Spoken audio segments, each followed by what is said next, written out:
Urrutira joan zaigu urrezko maskorra. The Golden Shell now goes to City of Life and Death by Luchan. Bizi eta erioraren hiria pelikulatzen eta repikoak hartu du Donostiako zinemaldiaren sari nagusia.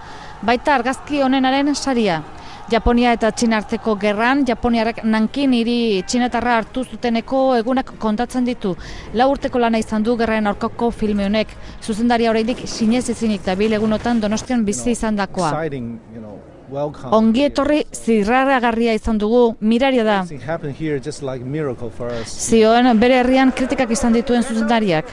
Posesoratzen alaber, baita nik ere filmeko protagonistak. Lola Dueñasek eta Pablo Pinedak aktore onenen zilarrezko maskorra jasoko dute gaur. Down sindromea dutenen erretatuagatik. Egia esan oso hunkigarria da gertatzen ez zaigun guztia, zioen. Txakolinarekin ospatuko dutela esan ondoren zaleak agurtzera jo dute. Euren pelikula lehiaketan zeuden 3 film espainoletatik bat da. Beste biek ere saria jaso dute.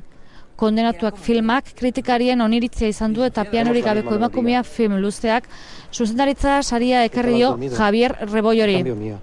Este año han hecho una apuesta muy fuerte. Aposto handia egin dute eta aspaldiz genuen beste pelikula espainiar ikusten palmaresean dio. Galdera bat ibili da kursal inguruan. Non dago Argentinarra palmares honetan? Kanpanelaren begien sekretua filma publikoak asko txalotutakoa eskutsik joan da Donostiatik.